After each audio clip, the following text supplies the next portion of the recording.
Amadas irmãs, a paz do Senhor Jesus esteja com todos vocês.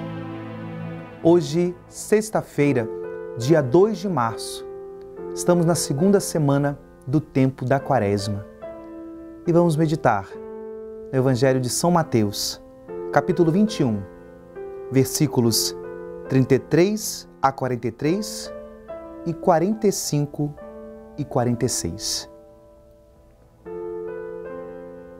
Naquele tempo, dirigindo-se Jesus aos chefes dos sacerdotes e aos anciãos do povo, disse-lhes: escutai esta outra parábola.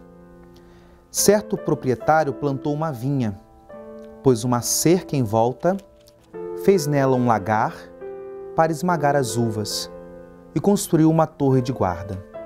Depois arrendou a vinhateiros e viajou para o estrangeiro. Quando chegou o tempo da colheita, o proprietário mandou seus empregados aos vinhateiros para receber seus frutos. Os vinhateiros, porém, agarraram os empregados, espancaram um, mataram ao outro e ao terceiro apedrejaram. O proprietário mandou de novo outros empregados, em maior número do que os primeiros, mas eles os trataram da mesma forma. Finalmente, o proprietário enviou-lhes o seu filho, pensando: ao meu filho eles vão respeitar. Os vinhateiros, porém, ao verem o filho, disseram entre si: este é o herdeiro. Vinde, vamos matá-lo e tomar posse da sua herança.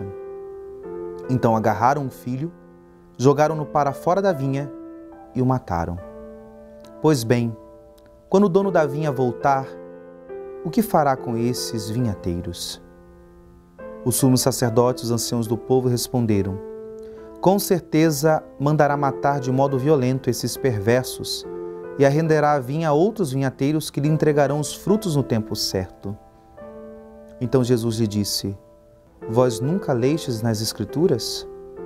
A pedra que os construtores rejeitaram tornou-se a pedra angular, e isso foi feito pelo Senhor, e é maravilhoso aos nossos olhos?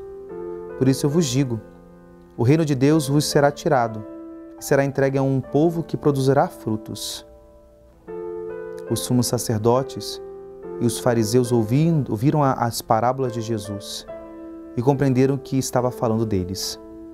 Procuraram prendê-lo, mas ficaram com medo das multidões, pois elas consideravam Jesus um profeta.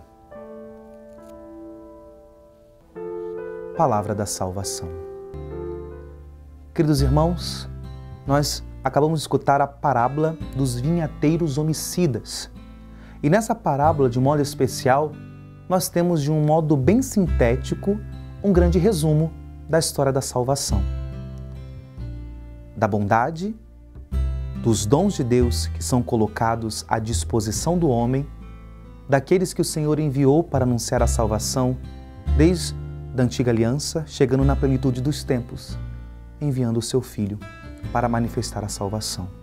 E em contrapartida, a resistência, a negação e o fechamento do homem para a proposta da salvação de Deus. Queridos irmãos, nesse tempo da Quaresma, que somos convidados a voltar para Deus, a ter um coração aberto, arrependido e disposto a deixar Deus moldar, nós somos convidados a refletir não somente numa dinâmica pessoal. Sim, somos chamados a um comprometimento, uma decisão de vida, e isso passa pela liberdade e decisão livre de cada um.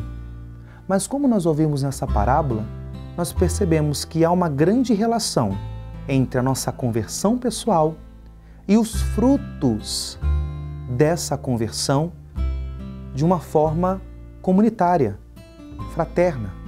A nossa postura, a vivência da nossa conversão não é somente uma realidade que trará benefícios de Deus para mim, mas se a minha conversão é verdadeira, ela se ressoará, ela irradiará graça e salvação também nas pessoas que estão à nossa volta. Esses são os frutos na relação com Deus, e diretamente esses frutos também devem se manifestar na nossa vida entre nós, na vida entre os irmãos. E principalmente, essa realidade acontecerá se nós tivermos com clareza uma realidade que talvez a parábola deixa bem clara que aqueles vinhateiros não tiveram. Primeiro, eles não tinham clareza e se fecharam, tomaram os dons de Deus como seus. E só queriam administrar aqueles dons para benefício próprio. Amados irmãos, queridas irmãs, esse é um grande perigo que eu e você podemos cair, de esquecermos que tudo que temos e somos é dom e é benefício de Deus. Logo, a minha vida, eu posso utilizar nos meus dons, mas sempre colocando na expectativa que, em última instância, eles devem ser colocados, depositados, orientados para Deus. Uma boa reflexão nesse tempo da Quaresma é sobre as realidades mais cotidianas da nossa vida. Olhando para os nossos relacionamentos, pelas nossas profissões, os nossos trabalhos. Será que eu tenho vivido isso somente como fim último para mim mesmo? Ou os meus relacionamentos, o meu trabalho, os meus serviços, os meus afazeres, eles também têm uma perspectiva de honrar, glorificar e servir a Deus? Você já parou para pensar nisso? Até que ponto o seu trabalho também pode servir a Deus? Os seus relacionamentos podem ser agradáveis a Deus?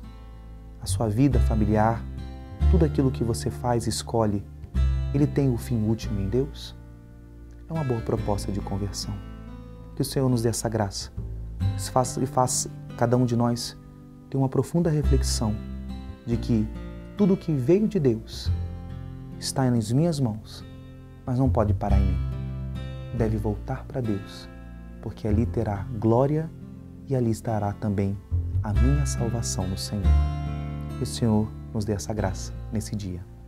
Em nome do Pai, do Filho e do Espírito Santo. Amém.